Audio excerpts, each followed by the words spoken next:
Bonjour à tous, j'ai vu Dog Soldiers, regardez-moi cette belle jaquette, et voilà ce que j'en retiens. Les scénaristes et faiseurs de ce film ont pris une petite feuille, et ils ont coché toutes les cases du film d'horreur. Clic, clic, clic, et ils l'ont transposé au mythe du loup-garou. Dès les premières minutes, on joue sur les slashers classiques. Et oui, les jeunes adultes, ils savent pas que c'est dangereux de faire l'amour dans une forêt, en plein milieu de nulle part. Hein, c'est super dangereux. Tout le monde le sait. Et puis, saut en arrière, quelques mois dans le temps. Et ma réaction a été de me dire, oh non, pitié, pas ça, des sauts en arrière, des flashbacks, si ça commence comme ça va être terrible.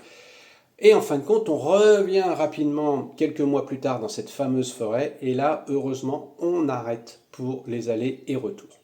Et d'un seul coup, je me demande si on va pas nous faire le coup de Predator version loup-garou. Mais non, cela tourne vite au massacre et tout le monde se retrouve bloqué dans une maison au fond des bois. Tiens, comme dans Evil Dead. Bon, allez, j'arrête avec les références. C'est Laurent de la chaîne YouTube Vidéo Club qui a recommandé chaudement ce film. Alors je me suis laissé guider et c'est pas mal. Des loups-garous qui chassent en meute, d'une intelligence rare pour ces bébêtes.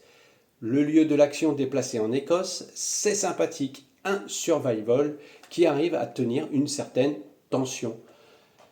On sait qu'il ne va pas rester grand monde vivant à la fin de la nuit. Et même si parfois on aurait tendance à croire que ces soldats de pacotille résistent plus qu'ils ne le devraient, ce n'est pas ce qu'on retient. En fait, c'est le design des lycanthropes qui est à souligner.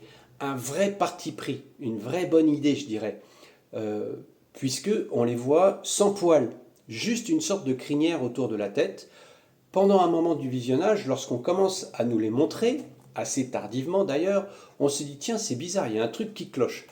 Mais on finit par adhérer au style. Il y a un manque de moyens flagrant. C'est une série B de bonne facture, mais par exemple, on ne nous montre jamais une transformation.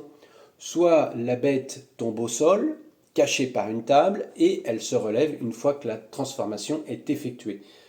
Ou alors, on va la tuer en pleine transformation, mais cela n'enlève rien au charme désuet de ce film qui rend un hommage vibrant à un genre et qui apporte sa petite touche personnelle. Donc, je vous dis à vos lecteurs et bon visionnage. Ciao.